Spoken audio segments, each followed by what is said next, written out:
Hello friends, welcome to my channel. आज की video में हम बात करने वाले हैं MCS 211 की। ठीक है, विच इज़ एल्गोरिदम। सबसे पहले जून 2025 का पेपर मैंने यहाँ पे डाउनलोड किया है। ठीक है, तो देखो यहाँ पे हमारे पास सबसे पहला क्वेश्चन जो पूछा है, डिफाइन एल्गोरिदम। ठीक है, आप लोगों को पता ही होगा ये पेपर 100 मार्क्स का होता है। ठीक है, सबसे पहले एल्गोरिदम और उसके कैरेक्टरिस्टिक्स डिफाइन करनी है। मेरे पास जो एल्गोरिदम के नोट्स हैं ना, वो मेरे पास हैंड रिटन नोट्स हैं। ठीक है, ये वाले नोट्स प्रिंटेड नहीं है, ये नोट्स हैंड रिटन है। ठीक है, मैं इसका ऑलरेडी आपको PDF शेयर कर चुकी हूँ यूट्यूब पे ही। कुछ बहुत सारे बच्चे, कुछ क्या बहुत सारे बच्चे मेरे से बाय भी कर चुके हैं ये वाला PDF। ठीक है, तो देखो अगर आपको PDF नहीं बाय करना तो इस वीडियो में तो मैं आपको बता ही रही हूँ। ठीक है, तो देखो एल्गोरिदम सबसे पहले यहाँ पे मैंने सबसे पहला क्वेश्चन देखो क्या लिख रखा है, define algorithm, state any 4 important characteristics of N algorithm, जो अभी जून 2025 के लेटेस्ट एग्जाम में आया हुआ है। और देखो यहाँ पे मैंने जून 2025 का पेपर इंक्लूड नहीं किया, लेकिन मैंने आपको 1000 बार बोला है कि जो 10 ईयर होता है ना, उसे हमेशा पढ़ लिया करो। क्वेश्चंस इग्नू वाले हमेशा 10 ईयर में से ही देते हैं। ठीक है, इसीलिए एटलीस्ट एग्जाम के क्वेश्चंस कवर करके जाया करो। तो देखो यहाँ पे एल्गोरिदम और उसके 4 कैरेक्टरिस्टिक्स, 4 क्या मैंने 5 कैरेक्टरिस्टिक्स दे रखे हैं, ये जरूर पढ़ के जाना। ठीक है, मैंने आपको हमेशा हर वीडियो में बोला है एग्जाम के क्वेश्चन जहां जहां मैंने लिखे हैं अपने नोट्स में वो जरूर कवर करा करो। मैंने ये नोट्स स्पेशल इसीलिए ही बनाए हैं जिसमें सारे कंसेप्ट भी इंक्लूड होते हैं, प्लस एग्जाम क्वेश्चंस भी। तो वो आप कंसेप्ट पढ़ो ना पढ़ो जो कोई एग्जाम में नहीं आया, लेकिन वो कंसेप्ट जरूर पढ़ो जो एग्जाम्स में आया हुआ है, चाहे वो एक बार आया है। ठीक है, तो अब बात करते हैं यूक्लिड्स एल्गोरिदम की। देखो एल्गोरिदम नॉर्मल है। ठीक है, एल्गोरिदम आपको भी पता है क्या होती है। जो हम अगर आप कंप्यूटर को ही दें, हम इनपुट देते हैं, वो आउटपुट प्रोड्यूस करता है। ठीक है, मैंने बहुत ही सिंपल लैंग्वेज लिखती हूँ मैं, जिससे आप लोग को समझ आ जाए। ठीक है, देखो यूक्लिड एल्गोरिदम जो है वो हमारी 2-3 बार एग्जाम में आ चुकी है। ठीक है, यूक्लिड एल्गोरिदम के जो है आप स्टेप्स और सूडो कोड दोनों और उसकी एल्गो वगैरह देख के जाना। ठीक है, देन आता है रिकर्सिव और iterative algorithm to compute GCD of 2 numbers. अब देखो GCD निकलता कैसे है। वैसे तो यहाँ पे मैंने स्टेप बाय स्टेप बता रखा है, मैं स्टिल एक बार बता देती हूँ। GCD का क्वेश्चन ना कभी कभी आ जाता है, रेयर आता है लेकिन कभी कभी आ जाता है। तो बहुत ही मतलब बेसिक सा है, 2 मिनट लगेंगे समझने में। एक पेन पेपर उठाओ। ठीक है, साथ में लो पेन पेपर, मैं साथ साथ समझा रही हूँ। एक्स और वाई की हमें वैल्यू दे रखी है 662 और 414। ठीक है, और अगर क्वेश्चन में वैल्यू नहीं दे रखी तो आप अपनी मर्जी से कोई भी वैल्यू ले सकते हो। ठीक है, तो अब देखो इसमें फर्स्ट स्टेप क्या होता है, divide A by B, obtain quotient and remainder. Divide करना सबको आता है, क्वोशंट निकाल लो। क्वोशंट क्या होता है, ये जो ऊपर वाला 1 है। ठीक है, और ये हमारा क्या होता है, रिमाइंडर। ठीक है, यहाँ पे मैं सबसे पहले रुको, मैं हाईलाइटर हम ले लेते हैं। सो ठीक है, तो देखो यहाँ पे ये जो होता है हमारा क्वेश्चन होता है। ठीक है, देन ये हमारा रिमाइंडर होता है। ओके, हम कलर चेंज करते हैं, चलो। ठीक है, अब देखो 1 हमारा क्वेश्चन हुआ, यहाँ पे लिखा है मैंने 248 मेरा रिमाइंडर हुआ। ठीक है, देन उसके बाद जो सेकंड इटरेशन होती है ना, सेकंड इटरेशन में आपको क्या करना होता है। अब देखो यहाँ पे ये 414 है, 414 हमारा क्या था, 414 हमारी y की वैल्यू थी जो हमने बाहर रखा था। ठीक है, अब हमें 414 को अंदर रखना है। ठीक है, और अब हमें क्या करना है, जो है हमारा क्वेश्चन हो जाएगा।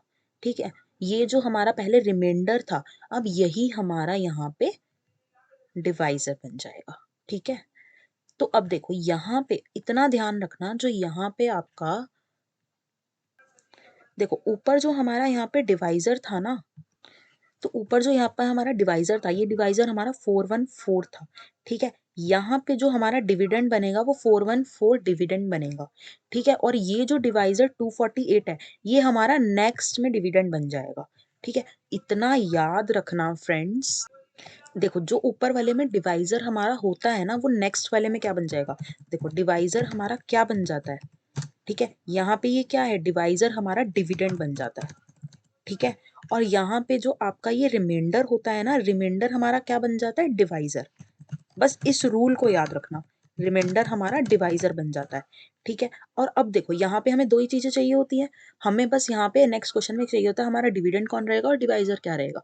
ठीक है, तो डिवाइजर जो पहले था वो आपका अब डिविडेंड बन जाएगा, यानी कि 414 था तो 414 यहाँ आ जाएगा। ठीक है, और जो आपका रिमाइंडर निकला था 248, वो आपका डिवाइजर बन जाएगा, सिंपल है। ठीक है, अब देखो यहाँ पे हमारा सेम होगा। देखो यहाँ पे हमारा डिवाइजर क्या था, 248, तो 248 डिविडेंड बन गया। देन उसके बाद हमारा रिमाइंडर क्या आया था, 166, तो 166 आपका क्या बन जाएगा, डिवाइजर। ठीक है, अब अगेन 166 हमारा यहाँ पे डिविडेंड बन गया और 82 हमारा डिवाइजर बन गया। ठीक है, अगेन 82 हमारा डिविडेंड बन गया। ठीक है। और 82 हमारा डिविडेंड बनने के बाद क्या हुआ, देखो जो हमारा रिमाइंडर था 2 वो हमारा अब यहाँ पे डिवाइजर बन गया। और आपको ये सिलसिला तब तक कंटिन्यू रखना है जब तक आपका रिमाइंडर में 0 नहीं आ जाता। ठीक है। सो हमारे यहाँ पे टोटल कितनी इटरेशंस हुई, 5। तो यूक्लिड की एल्गो क्या कहती है स्टेप 1 में, अब स्टेप 1 में जीसीडी आपको ये ऐसे लिखना है, जीसीडी 662 और 414। अब ध्यान से देखो 662 क्या था हमारा, 662 हमारा ये था, यहाँ पे हम 414 की हमने वैल्यू ली थी। तो 662 हमारा यहाँ पे क्या था, डिविडेंड, और 414 क्या था, डिवाइजर। मतलब कि यहाँ पे आपको यहाँ पे डिविडेंड लिखना है और यहाँ पे आपको डिवाइजर लिखना है। ठीक है। और इसका जीसीडी क्या बना, इसका जीसीडी नेक्स्ट टर्म आई वो लिख दो। ठीक है। ऐसे करके ये सारे स्टेप्स लिखने के बाद सारे जीसीडी जो आपने कंबाइन करे, ठीक है, उसकी वैल्यू क्या आई, 2। 2 क्या था हमारा, लास्ट डिवाइजर था, जिसने हमें रिमाइंडर कितना दिया, 0। तो ओवरऑल फ्रेंड्स ये हमारी यूक्लिड की एल्गो है, जो कि बहुत ही सिंपल है। आई होप आप लोग को समझ आ गई होगी, मैंने इसमें बहुत ही सिंपल लैंग्वेज में समझा दिया। ठीक है। उसके बाद हम बात करते हैं कॉम्बिनेटरी प्रॉब्लम्स की। ये हमारे एग्जाम में रेयर आती है। ठीक है। तो इसको अगर पढ़ लोगे तो भी ठीक है। ठीक है। ये टाइप की प्रॉब्लम जो है ना, मतलब कि सॉल्यूशंस का एक कॉम्बिनेशन होता है।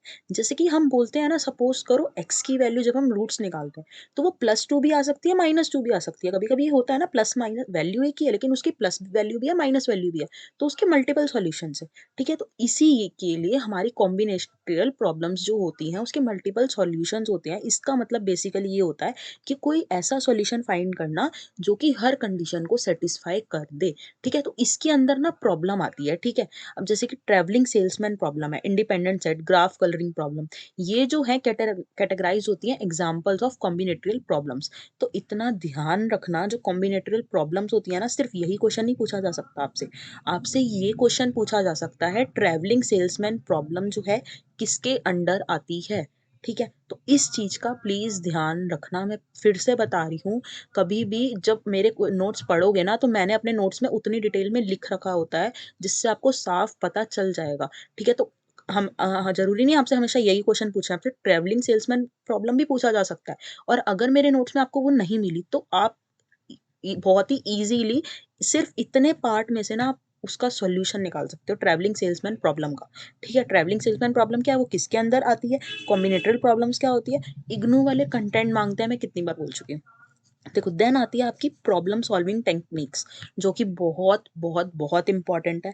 ठीक है। इसमें से हमारी ये कुछ डिवाइड एंड कॉन्क्योर अप्रोच जो कि बहुत आ जाती है, और डिवाइड एंड कॉन्क्योर अप्रोच बहुत पूछी जाती है। देन ग्रीडी टेक्निक, ये ना सारी इंपॉर्टेंट है, इसको जरूर पढ़ के जाना। ठीक है। देखो डिवाइड एंड कॉन्क्योर अप्रोच हर किसी को पता होगा, टॉप डाउन अप्रोच है। मैं ना सारे नोट्स मतलब पूरा पूरा पढ़ के नहीं बता रही क्योंकि शायद वीडियो बहुत लंबी हो जाएगी। ठीक है। तो डिवाइड एंड कॉन्क्योर अप्रोच हमारी टॉप डाउन अप्रोच है, जिसमें हम अपनी प्रॉब्लम्स को छोटे छोटे पार्ट में डिवाइड करते हैं। ठीक है। अगर आपने नेटवर्किंग में सुना हो तो हम पैकेट्स बनाते हैं। ठीक है। हम मल्टीपल पैकेट्स बनाते हैं, उसी तरह यहाँ पे हम अपनी प्रॉब्लम को स्मॉलर सब प्रॉब्लम्स में डिवाइड करते हैं। ठीक है। यानी कि उतनी सब सब हम उतना उसे डिवाइड करते जाते हैं जब तक कोई हमें सॉल्यूशन ना मिल जाए। ठीक है। तो यहाँ पे बेसिकली डिवाइड कॉन्क्योर का मतलब क्या होता है, डिवाइड कहता है divide the problem into set of sub problems, conquer कहता है every sub problem individually by recursive approach. मतलब कि हर सब प्रॉब्लम जो है हर रिकर्सिव अप्रोच से सॉल्व की जाएगी। कंबाइन का मतलब सारे सॉल्यूशंस जो सब प्रॉब्लम के निकलते हैं हम उनको एक कंप्लीट सॉल्यूशन में मर्ज कर देते हैं। ठीक है। तो इसके अब देखो एग्जांपल्स हैं ये। अब देखो मैंने यहाँ पे बताया ना, हमेशा उल्टे तरीके से भी पूछा जा सकता है, वो डिवाइड एंड कॉन्क्योर नहीं पूछेंगे, वो पूछेंगे ऐसी बाइनरी सर्च जो है वो किसके अंडर आती है, ऐसे पूछ सकते हैं। क्विक सॉर्ट किसके अंडर आता है, मर्ज सॉर्ट किसके अंदर आता है, स्टेटमेंट मैट्रिक्स मल्टीप्लिकेशन किसके अंडर आता है। ठीक है। ऐसे भी पूछा जा सकता है, इसीलिए बोलती हूँ प्लीज प्लीज प्लीज ध्यान से करा करो। ठीक है। ओके, ये शायद पेज 2 बार आ गया। ठीक है। तो अब देखो यहाँ पे ग्रीडी टेक्निक, नेक्स्ट है ग्रीडी टेक्निक।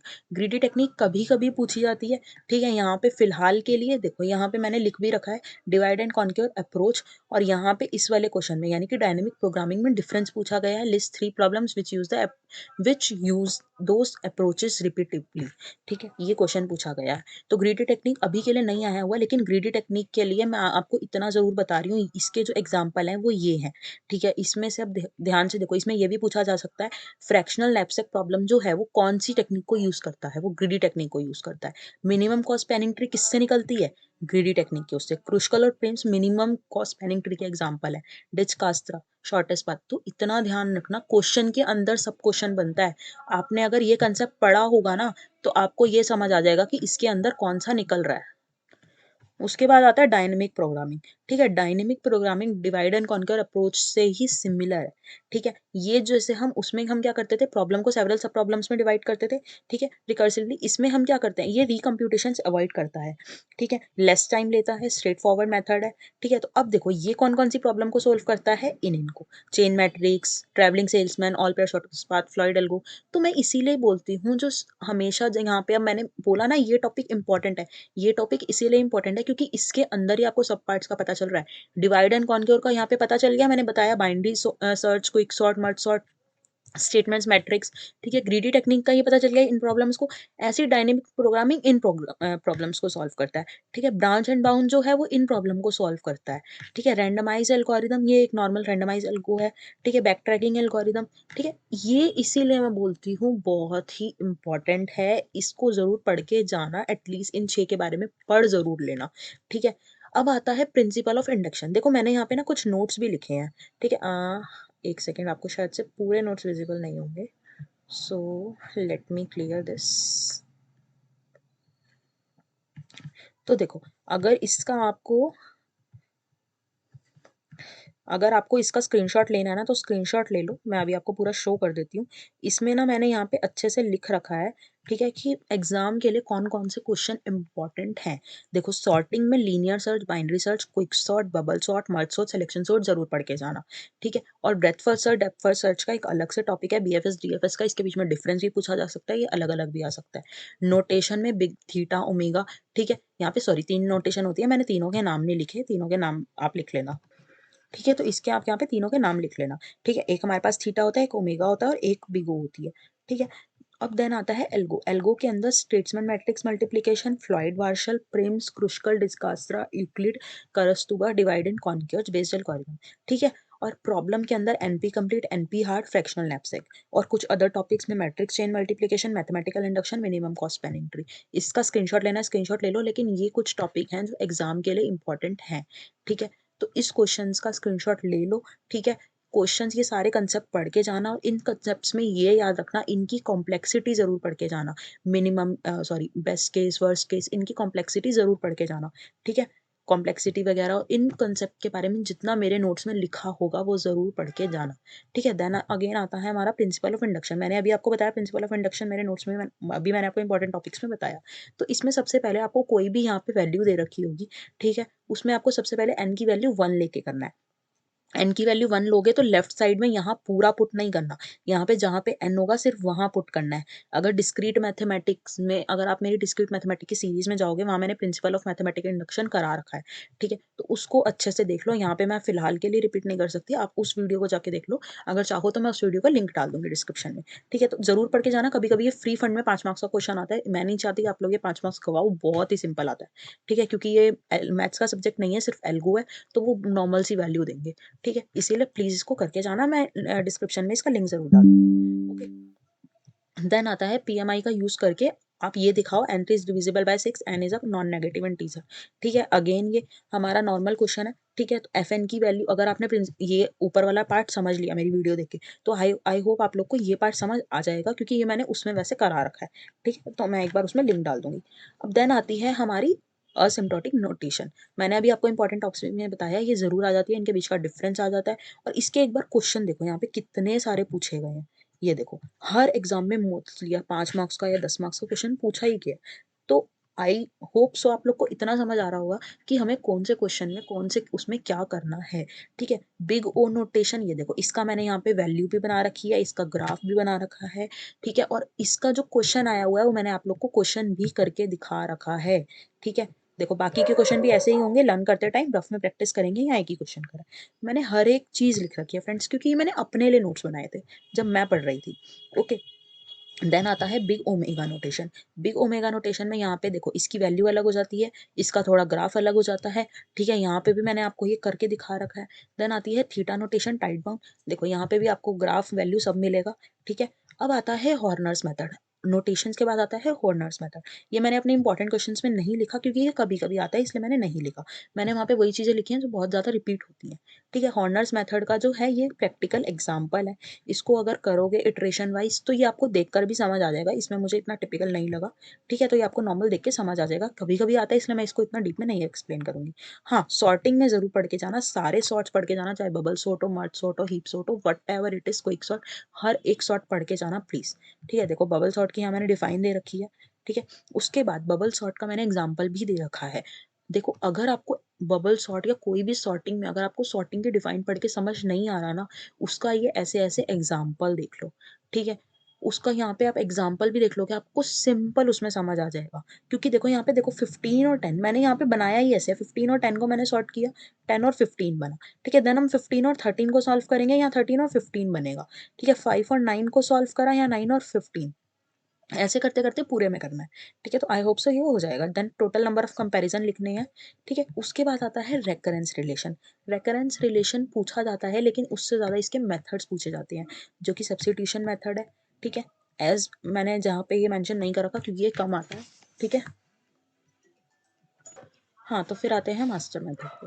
ठीक है, मास्टर मेथड इसी का ही पार्ट है। ठीक है, तो उसके बाद यहाँ पे फ्रैक्शनल नैपसैक प्रॉब्लम है, ये थोड़ा रोटेट हो रखा है। ठीक है, तो फ्रैक्शनल नैपसैक प्रॉब्लम में क्या होता है, हमारा फ्रैक्शनल नैपसैक प्रॉब्लम जो है, देखो यहाँ पे सबसे पहले तो मैं ये बोलूँगी कि दो टाइप की नैपसैक प्रॉब्लम है। ठीक है, एक 0/1 होती है, एक फ्रैक्शनल होती है। ठीक है, तो इसका जब भी एग्जाम में क्वेश्चन आता है 5 मार्क्स में आ जाता है। ठीक है, तो 5 मार्क्स में क्वेश्चन आपको ये ज़रूर पढ़ना है।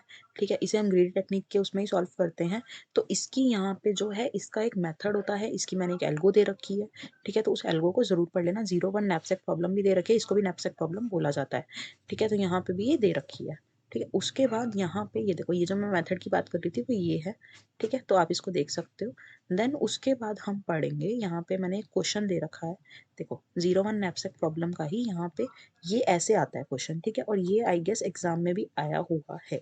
ठीक है, यहाँ पे ऑलरेडी 7 मार्क्स में लिख रखा है, लेकिन शायद जो भी मैंने पेपर खोले थे उसमें भी आया। ठीक है, तो देखो इसमें सबसे पहले हमें ऑब्जेक्ट है। देखो ये आपको नॉर्मली क्वेश्चन में दे रखा है 1 से 6। ये देखो ये पी आई दे रखा है, ये वेट दे रखा है हमको। ठीक है, देन आपको ये अपॉन निकालना है। अपॉन का मतलब कि डिवाइड करके जो इसका मेथड है। ठीक है, तो उसमें हम मेथड 1 मैक्स प्रॉफिट निकालेंगे। देन आती है आपकी task scheduling problem. Task scheduling problem एक नॉर्मल टास्क शेड्यूलिंग प्रॉब्लम है। ठीक है, तो इसको थोड़ा सा पढ़ के जाना, लेकिन ये कभी कभी आती है तो आप इसको स्किप कर सकते हो अगर आप अभी सिर्फ इंपॉर्टेंट क्वेश्चन ही पढ़ रहे हो तो। ठीक है, तो इसको आप अभी के लिए थोड़ा स्किप कर सकते हो। Then merge sort, merge sort को प्लीज़ पढ़ के जाना, मैं कितनी बार बोल चुकी हूँ। ठीक है, मर्ज सॉर्ट का मैंने यहाँ पे पूरा का पूरा उसको ढंग से एक्सप्लेन कर रखा है। ठीक है, तो प्लीज़ पढ़ के जाना। Okay, then binary search already आई सेट की पढ़ के जाना। ठीक है, देन यहाँ पे हम इसको रोटेट करके देख लेते हैं। ये देखो यहाँ ये रिकर्सिव बाइनरी सर्च है। रिकर्सिव पढ़ के जाओ ना जाओ, बाइनरी जरूर पढ़ के जाना। ठीक है, और इसकी worst case complexity, best case complexity सब पढ़ के जाना। ठीक है, क्विक सॉर्ट प्लीज़ पढ़ के जाना। नॉर्मल हमारी सॉर्टिंग एल्गो है। Partition algo for quick sort, quick sort की यहाँ पूरी एल्गो लिख रखी है जो कभी कभी एग्जाम में पूछी जाती है। ठीक है, देन यहाँ पे हम इसको देख लेते हैं। ये कुछ पेजेस जो हैं मेरे उसमें रोटेट है, मैं इसको सही कर दूंगी। ठीक है, तो यहाँ पे आपका रेकरेंस रिलेशन क्विक सॉर्ट का मैंने बना रखा है। ठीक है, क्योंकि रेकरेंस रिलेशन ना कभी कभी एग्जाम में आ जाता है और इसी टाइप में आता है।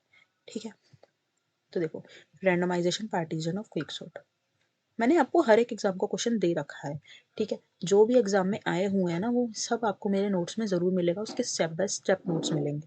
ठीक है, रेकरेंस रिलेशन मास्टर मेथड, तो देखो सब दे रखा है। सब्स्टिट्यूशन मेथड, क्योंकि रेकरेंस रिलेशन जब आता है ना तो सबका आ जाता है। ठीक है, मतलब सबका मतलब किसी ना किसी मेथड में पूछ लेते हैं। ये बहुत इंपॉर्टेंट है, ये कभी कभी एग्जाम में क्या कितनी बार आ चुकी है। ठीक है, तो अभी जो मैंने अभी आपको पेपर खोल के दिखाया था ना उसमें भी आई हुई है। देखो ये जून 2025 का पेपर है। एल्गो, उसके characteristic, linear search, as I already said this is a important. और देखो इसकी best case worst case complexity आ चुकी है, इसीलिए बोलती हूँ इसका पूरा पढ़ के जाना। Solve the following recurrence relation, उसी की बात कर रहे थे अभी हम। ठीक है, एनपी क्लास, एनपी हार्ड मैंने आपको बोल रखा है। ठीक है, एडजेंसी मैट्रिक्स मैंने आपको मैथ्स में जरूर पढ़ाई है, इसमें भी आई गेस मैंने दे ही रखी होगी। ठीक है, और देखो यहाँ पे बिग थीटा नोटेशन, अब इन्होंने यहाँ पे बिग थीटा पूछा 5 मार्क्स में, और यहाँ पे आ गया ना क्वेश्चन, यही मैंने बोला था कि मैंने सॉल्व कर रखा है।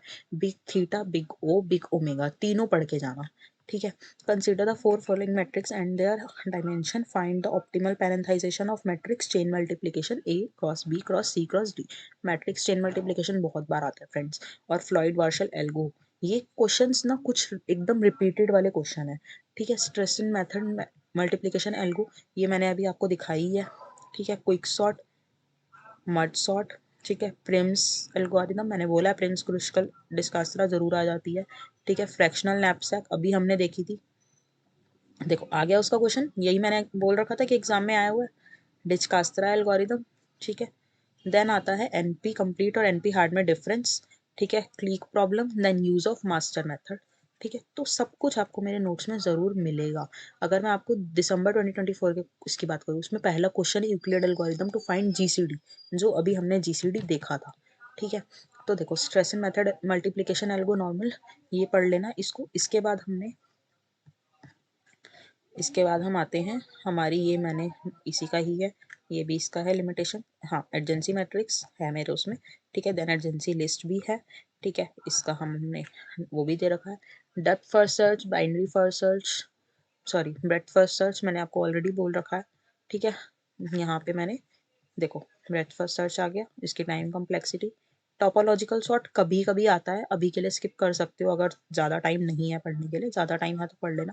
मिनिमम कॉस्ट स्पेनिंग ट्री तो हर दूसरे एग्जाम में आता है। इसको मैंने यहाँ पे देखो स्टेप बाय स्टेप दे रखा है, पहले ये हाईलाइट हुआ फिर ये हुआ, तो ढंग से मैंने दे रखा है, उसे अकॉर्डिंग कर लेना। Difference between graph and spanning tree, ये कभी कभी होता है, लेकिन इसका ना फ्रेंड्स आपको बेसिक जरूर पता होना चाहिए कि ये क्या होता है, क्योंकि बच्चे बहुत कंफ्यूज होते हैं, उनको लगता है यही ग्राफ है। जैसे अभी हमने यहाँ पे दो नोड बनाए, यहाँ पे मैंने इसके दो चाइल्ड नोड बनाए। ठीक है। तो उनको लगता है यही ग्राफ है और यही ट्री है, तो इसको एक बार पढ़ लेना। ठीक है। Then minimum cost spanning tree, यहाँ पे प्रिम्स एल्गो है। ठीक है। हर चीज मिलेगी, कोई एक आध चीज ऐसी होगी हो सकता है जो मैंने इंक्लूड नहीं की है। क्रुस्कल एल्गो अभी हमने एग्जाम में देखा, प्रिम्स क्रुस्कल का डिफरेंस। ठीक है। देन हम फटाफट से इसको मूव करते हैं, डिस्कास्त्रा एल्गो। ठीक है। देन यहाँ पे बेलमैन एल्गो, अरे ओके सॉरी। ठीक है। Bellman algo. देन यहाँ पे है principle of optimality, dynamic programming. Then Floyd Warshall algo, Floyd Warshall algorithm ना बहुत बार आ चुकी है एग्जाम में। ठीक है। बहुत बार मतलब बहुत बार, तो इसको प्लीज पढ़ लेना। ठीक है। ये कभी कभी आती है, एक आध बार आई हुई है जैसे कि देख लो, लेकिन इतना रिपीट नहीं होती। इसके ड्रॉबैक हैं। देन रेबिन कार्प, ये भी कभी कभी आती है। ठीक है। और ये कुछ एल्गो ऐसी हैं जो कभी कभी आती है लेकिन मैंने लिख दी है। फाइनाइट ऑटोमेटा, ये मैंने डिस्क्रीट मैथमेटिक्स में करा रखा है। ठीक है। तो अब हमारे ये सारे कंसेप्ट से, अब एक बार मैं आपको लास्ट बार दिसंबर 2024 का भी पेपर दिखा देती हूँ, जिससे आप लोगों को पता चल जाए। तो देखो ये है हमारे पास जून 2025, ये ओके ये मैंने ऑलरेडी खोल रखा था। तो ये हमारे पास दिसंबर 2024 का है, जिसमें यूक्लिड एल्गोरिदम ऑलरेडी पूछी गई है। ठीक है। तो अब देखो इसको अरेंज करना है इंक्रीजिंग ऑर्डर में ग्रोथ रेट्स के हिसाब से। तो इसके देखो इसका क्या होगा, मैंने बोला ना हर किसी की जब टाइम कॉम्प्लेक्सिटी पढ़ के जाओगे ना, तो आपको ये अच्छे से समझ आएगा एन स्क्वायर किसकी है, 2n किसकी है, तो उसके अकॉर्डिंग आपको करना है। Then give a recursive function to find the height of a binary tree, what is the running time. So again binary tree के बारे में बोल रहा है। देन आपको इसमें करना है left to right binary exponential, binary search, देखो कितनी चीजें आ रखी हैं। टोपोलॉजिकल ऑर्डरिंग, अभी हमने टोपोलॉजिकल देखा था। ठीक है। हफमैन ट्री, हफमैन ट्री शायद से इंक्लूड नहीं है, एक बार चेक कर लेना, अगर नहीं हो तो गूगल कर लेना। ठीक है। Disadvantage of Dijkstra algorithm, BFS, bubble sort, हम हर एक चीज देख के आ रही है नोट्स में मेरे। Merge sort, matrix chain multiplication, Dijkstra. ठीक है। Fractional knapsack, Floyd Warshall. ठीक है। Recursive relation. ठीक है। अब उसके बाद अगर मैं आपको जून 2024 का भी पेपर दिखाऊं, मैथमेटिकल इंडक्शन, मैंने आपको बोला ना मैथमेटिकल इंडक्शन कभी कभी आता है, हमेशा नहीं आता। Recursive binary search algorithm, algorithm उसके कैरेक्टरिस्टिक फर्स्ट ही टॉपिक है हमारे नोट्स में। ठीक है। Strassen algorithm, P NP, quick sort, Karatsuba. ठीक है। Then string matching, minimum spanning tree, Prim's algorithm. ठीक है। सब हम देख के आ रहे हैं टोपोलॉजी। तो फ्रेंड्स ओवरऑल मैंने आपको बोला है यहाँ पे, जैसे देखो नैपसैक 01 नैपसैक आ गया। ठीक है। उसमें फ्रैक्शनल नैपसैक था, तो मैंने दोनों इंक्लूड कर रखा है। आपको हर एक चीज मेरे एग्जाम नोट्स में जो है मिलेगी, जिसको बाय करने हैं वो व्हाट्सएप कर देना। ठीक है। लेकिन फ्रेंड्स प्लीज इन टॉपिक्स को पढ़ के जरूर जाना, चाहे कहीं से भी पढ़ो बट प्लीज पढ़ के जाना। ठीक है। तो आज की वीडियो में इतना ही, इसका थोड़ा स्क्रीनशॉट लेना है तो ले लो। ठीक है। So very very all the best to all of you. ठीक है। एग्जाम अच्छे से देना। ठीक है? ओके, सो मिलते हैं तब तक के लिए नेक्स्ट वीडियो में, तब तक के लिए बाय-बाय, टेक केयर। प्लीज़ मेरे चैनल को सब्सक्राइब कर देना, बहुत ही मेहनत लगती है वीडियोज़ बनाने में। ओके, सो बाय-बाय, टेक केयर।